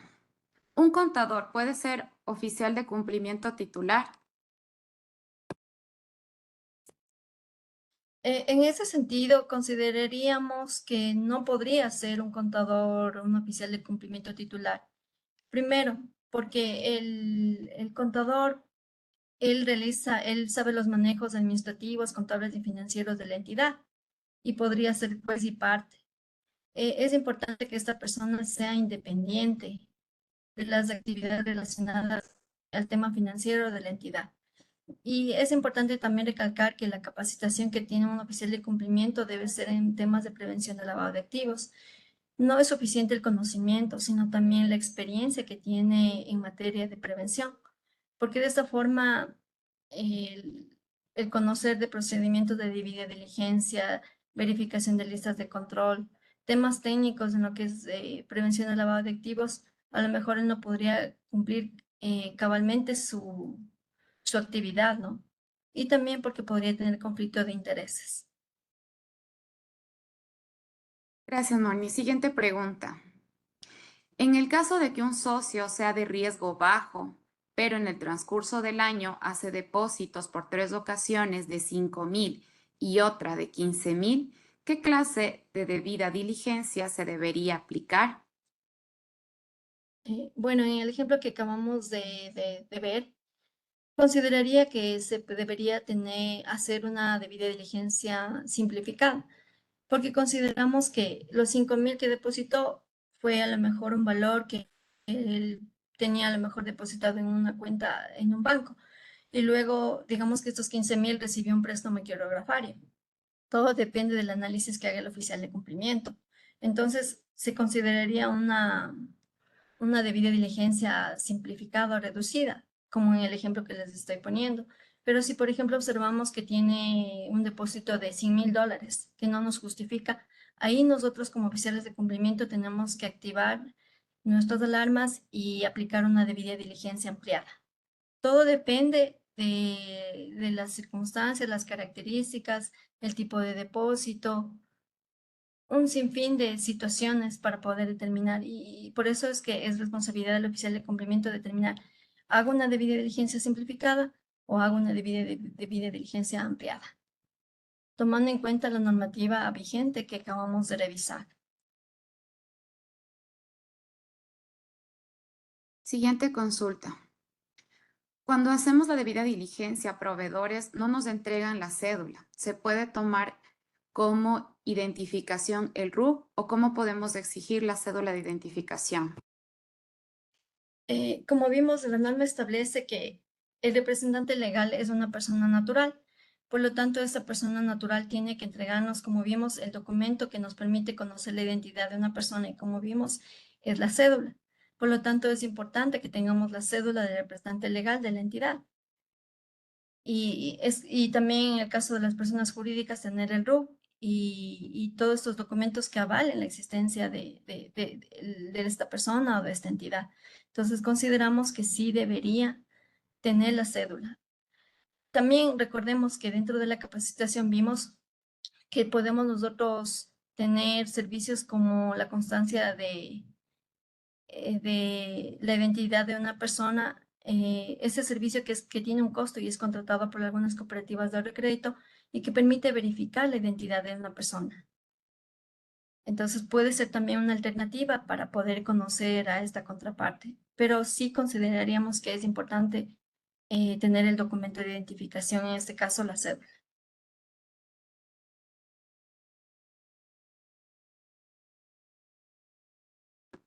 Siguiente consulta. ¿Dónde se puede obtener esos formatos de formulario de inclusión o las cooperativas deben definir el formato? Bueno, como vimos, estos formatos son estandarizados y son elaborados por cada entidad, ¿no?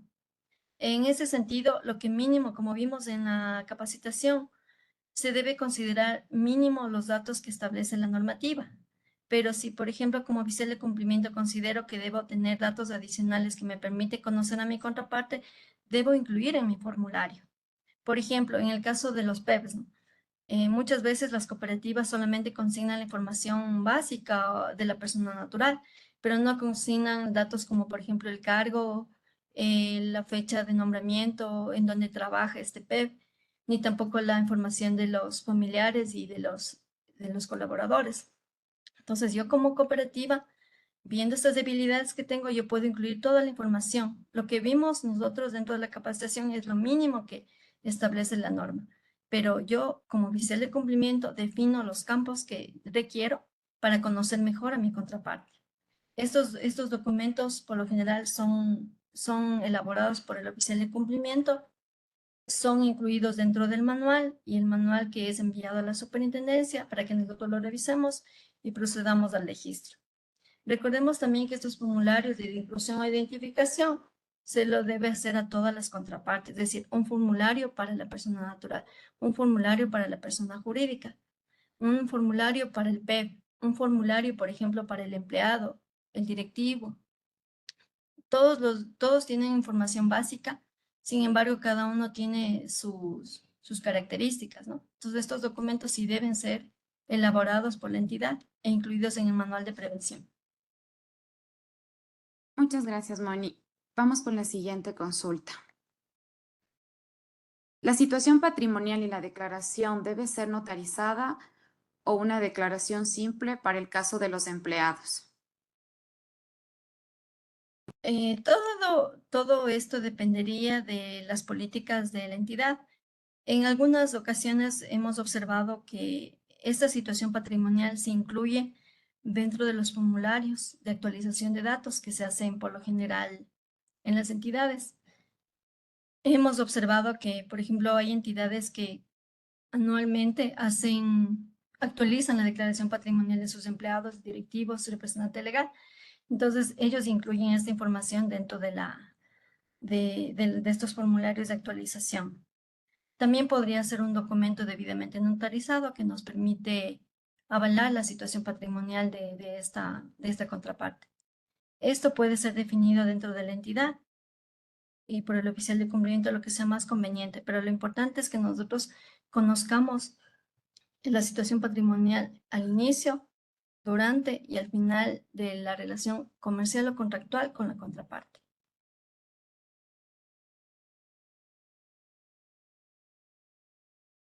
Les recordamos a todos los participantes que el chat está abierto para las preguntas relacionadas con la temática de la capacitación. Vamos con la siguiente consulta. ¿La entidad debe crear una lista interna de PEPs o basta con las consultas a la UAFE? Ya, las entidades, aparte de la lista que obtienen de la UAFE, también pueden armar sus propias listas de control. Esto es recomendable. En tal sentido, como vimos en la guía de la UAFE, también establece que los PEPs son los familiares directos, los colaboradores y los familiares del PEP.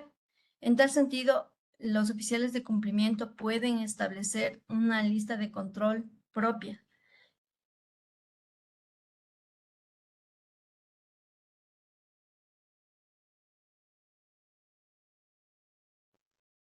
Perdón, parece que hubo un problema técnico.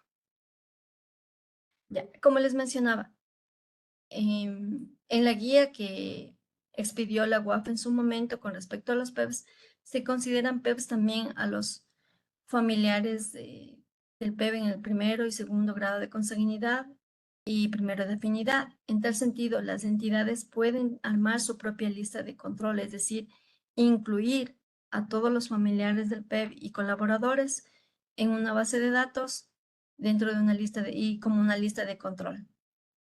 También es importante indicar que las entidades pueden crear sus propias listas de control.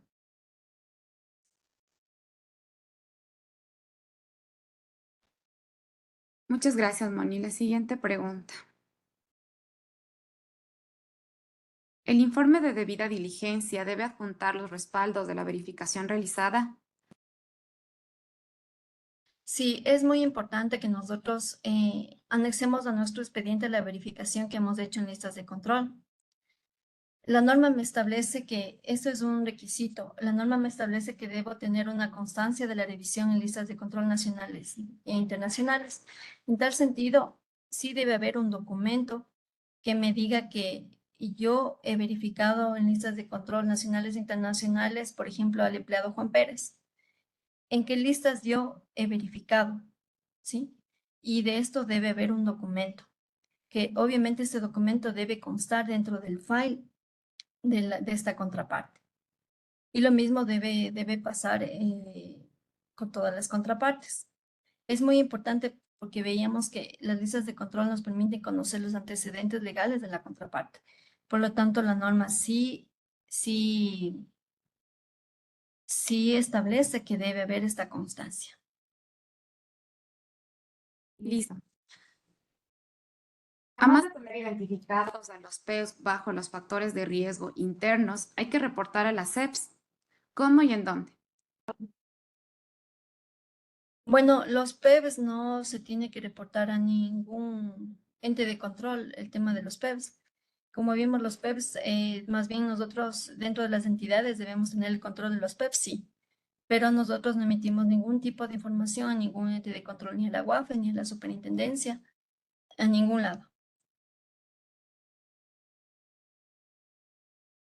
¿Qué pasa si los formularios no están firmados por los socios? Bueno, cuando los documentos no tienen firma, significa que no son válidos, o sea, carecen de validez y legalmente no pueden, no aportan nada. Entonces es preferible que siempre los documentos sean debidamente suscritos, como vimos, tanto por la contraparte como por la persona que recepta la información dentro de la cooperativa. Por eso es importante que el oficial de cumplimiento dentro de sus revisiones, por ejemplo, agencias, sucursales, ellos verifiquen que toda la información consignada debe estar debidamente registrada en los formularios. No es posible que existan formularios que no tengan firma, no tengan toda la información de la contraparte y que no estén tampoco firmados por los funcionarios responsables. A veces hemos visto que los formularios solo tienen una rúbrica de la contraparte y del funcionario responsable tampoco no se sabe quién es la persona que receptó la información. Entonces, si nosotros tenemos estos problemas dentro de las entidades, es importante que vayamos regularizando y corrigiendo ese tipo de situaciones. ¿Qué sucede cuando no nos entregan los documentos que sustentan el origen y destino de fondos? Bueno, dependiendo del caso, si, por ejemplo, son transacciones que a lo mejor vemos que existe riesgo, hay problemas, lo que nosotros podemos hacer es, bueno, debemos de tener los justificativos de estos movimientos, de estas transacciones que la contraparte está haciendo, ¿no? En caso de que no quisieran hacerlo, tenemos que nosotros, dependiendo de las circunstancias del caso, podríamos emitir un ROS, ¿no? Todo depende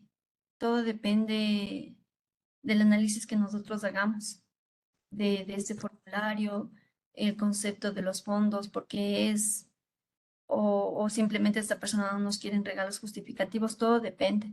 Entonces, ahí está el criterio del oficial de cumplimiento y de determinar y definir qué es lo que se puede hacer. Como vimos también en los resultados de la debida diligencia y que hablamos con Alfredo, ahí se mencionaba que se puede también terminar la relación contractual con la contraparte. Sin embargo, esto no es tan sencillo porque se debe guardar el debido proceso y la seguridad jurídica en ese sentido, ¿no?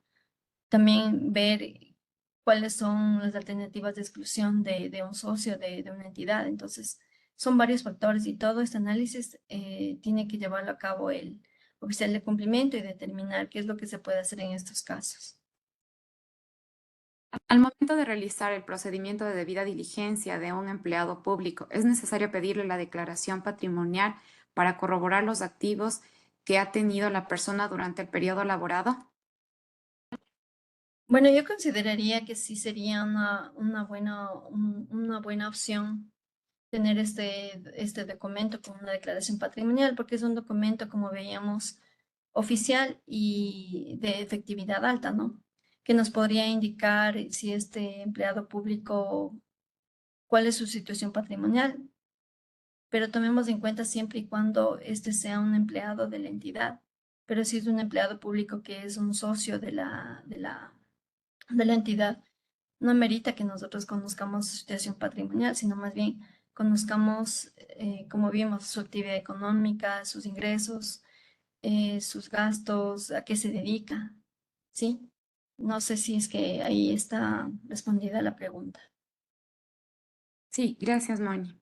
La siguiente, en caso de un socio con riesgo medio o alto, se aplicará la debida diligencia ampliada. En ese caso, ¿existe algún formato específico para la debida diligencia ampliada en donde se puede encontrar para poder elaborar el formulario? Bueno, como vimos, la debida de diligencia empleada se aplica a contrapartes que son de riesgo medio o alto. En tal sentido, como les decía anteriormente, todo depende de lo que necesitamos hacer. Si vemos que, por ejemplo, esta persona no es residente fiscal, tiene una actividad de alto riesgo como el tema de las mineras, ¿no? Entonces nosotros ahí aplicamos la debida diligencia empleada y en base a eso nosotros aplicamos nuestro procedimiento de debida diligencia empleada. Todo depende del caso, ¿sí? Básicamente. Cuando se recibe transferencias interbancarias o cheques para inversiones, ¿qué tipo de diligencia se sugiere realizar? Bueno, consideraría que ahí se puede aplicar una debida diligencia reducida, pero también se debe tomar en cuenta el monto, ¿no? El monto de la transferencia. Si, por ejemplo, estamos recibiendo $1.000.000, obviamente nosotros ahí tenemos que ver qué es lo que está pasando, cómo así se recibe ese dinero, es decir, analizar toda la situación, ¿no? Entonces, siempre es importante ver las aletas de riesgo que tenemos para nosotros poder identificar de manera adecuada la debida diligencia que vamos a aplicar. ¿Cuenta la SEPS con algún sistema o programa donde podamos hacer la revisión de listas para la debida diligencia? Ya, por lo general, hay las entidades lo que hacen en ese sentido para la revisión en listas de control, contratan sistemas especializados, ¿no?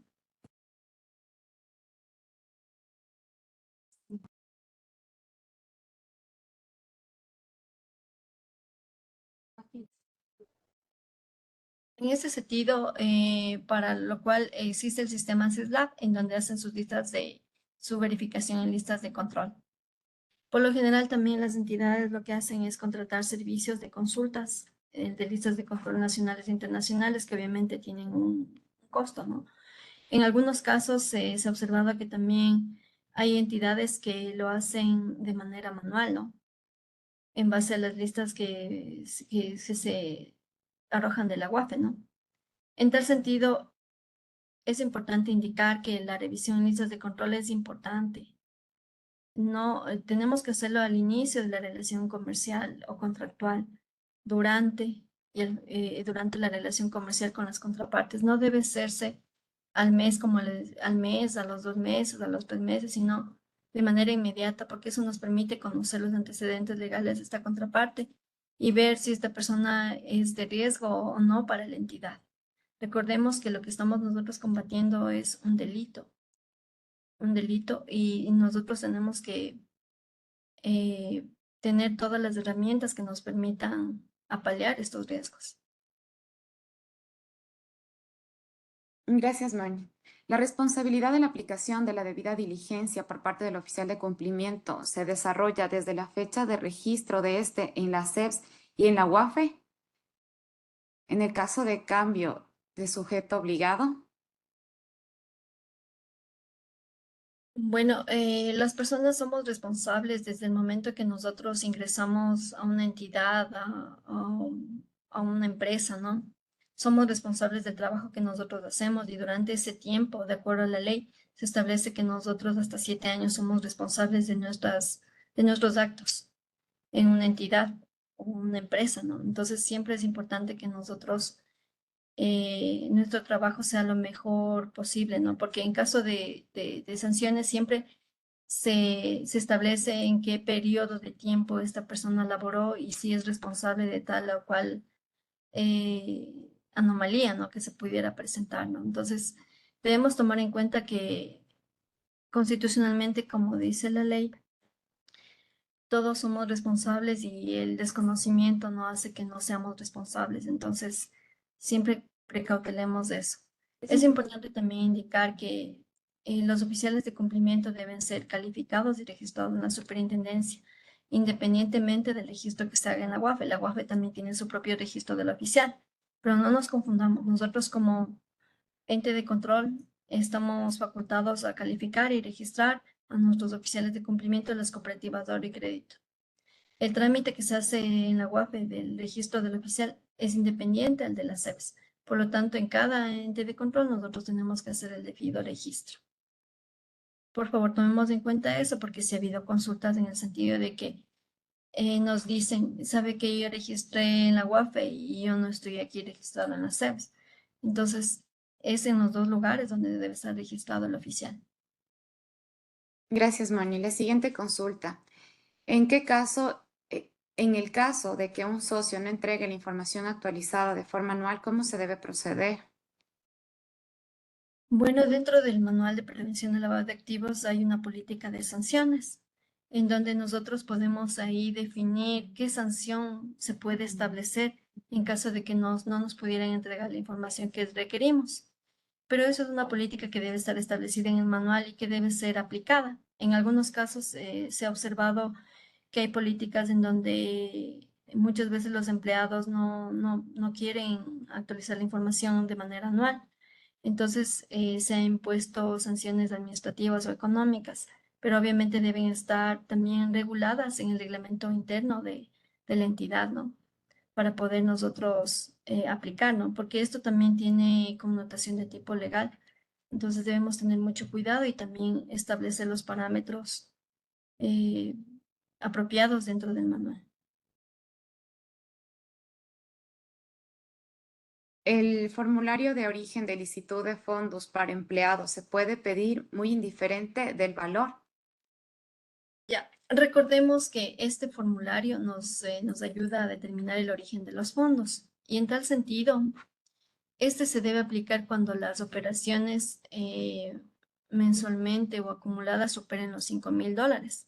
No le vamos a pedir a un empleado que recién ingresa este formulario, pero sin embargo, si en el transcurso de la relación comercial él, vamos a suponer que recibe un préstamo quirografario de $15,000 y vemos que deposita en la cuenta $15,000, ¿qué es lo que hacemos? Hacemos la debida diligencia y le preguntamos a qué se deben esos $15,000. Entonces él me puede decir, sí, sabe que recibí un préstamo quirografario, entonces pedimos el documento del préstamo quirografario y ese es nuestro justificativo del formulario de origen. Entonces, de esa forma vamos solventando esta situación.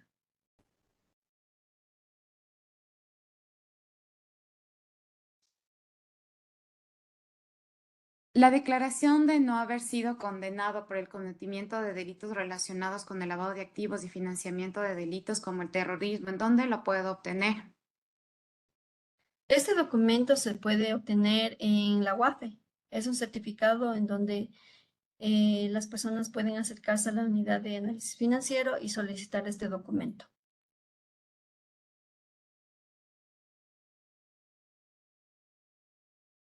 Si la debida diligencia es transversal a cada política, es decir, conozca a su cliente, su administrador, etcétera, ¿cuál sería el procedimiento para aplicar debida diligencia a la política conozca su mercado?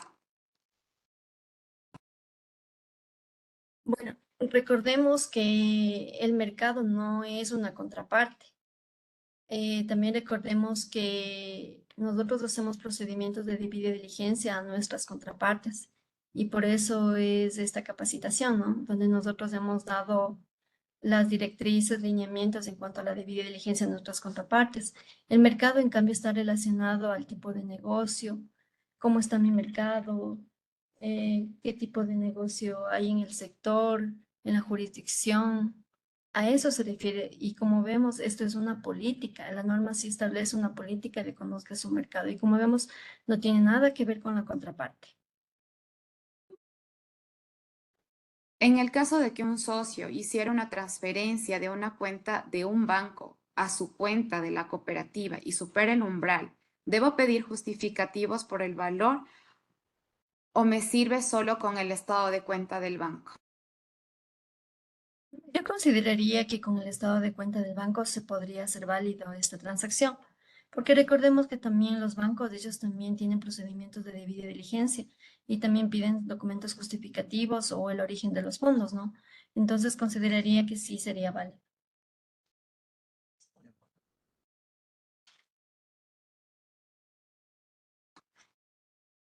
Sí.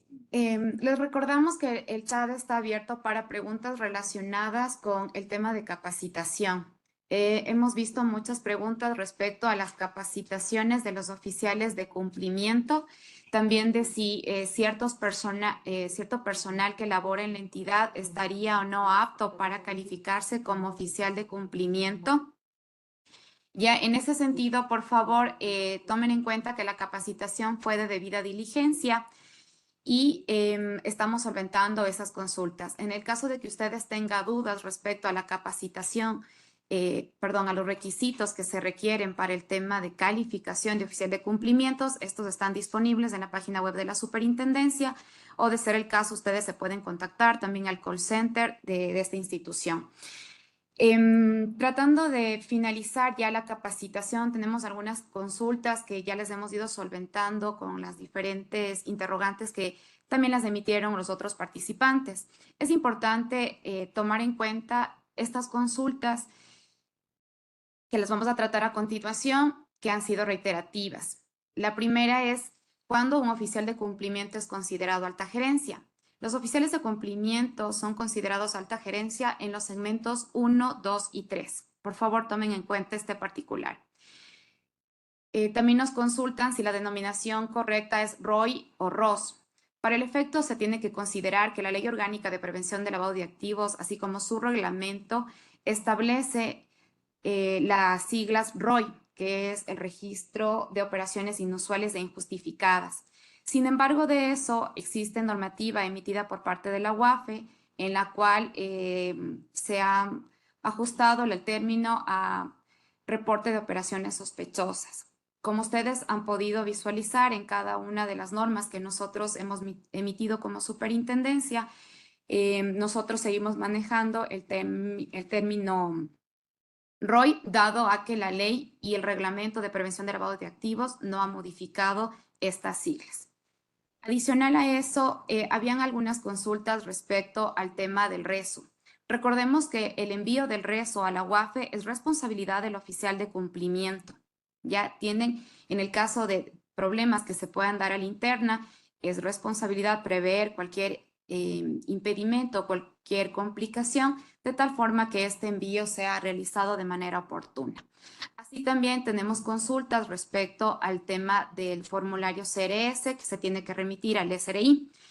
Para el efecto, considerar que la responsabilidad del envío del formulario CRS la definen las entidades. Todas las entidades del sector financiero tienen la responsabilidad de enviar esta información al Servicio de Rentas Internas. No obstante, internamente serán las entidades las que decidan qué personal será el encargado de enviar esta documentación. En algunos de los casos se ha visto que este envío la realiza el oficial de cumplimiento, por eso también se lo trató en su momento. Sin embargo, como les comento y les reitero, es responsabilidad de la entidad definir quién es la persona encargada del envío de esa información. Hemos tenido consultas respecto a la norma de prevención de lavado de activos y financiamiento de delitos.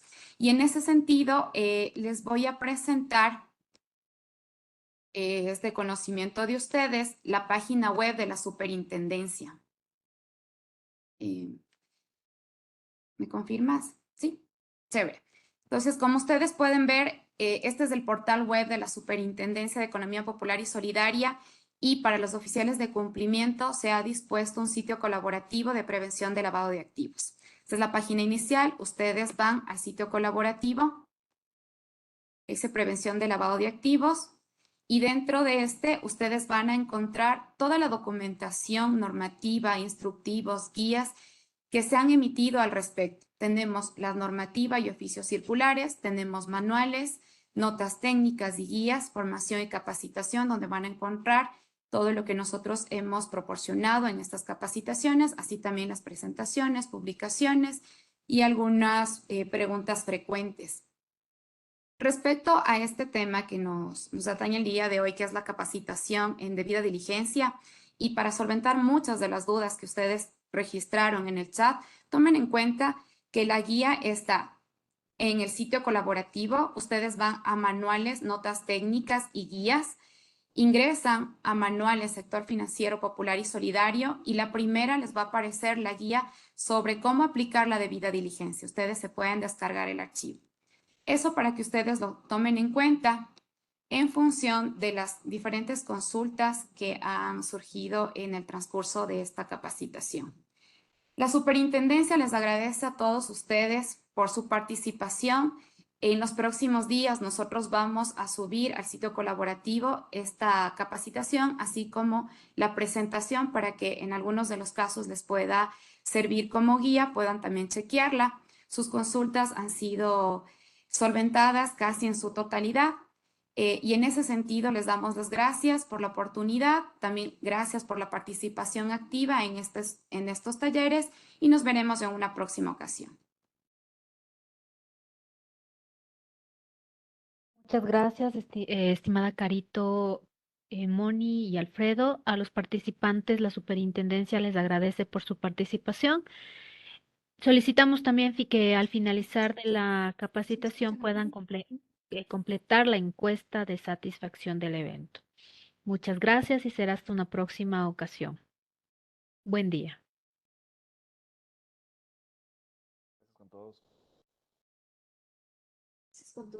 Muchas gracias.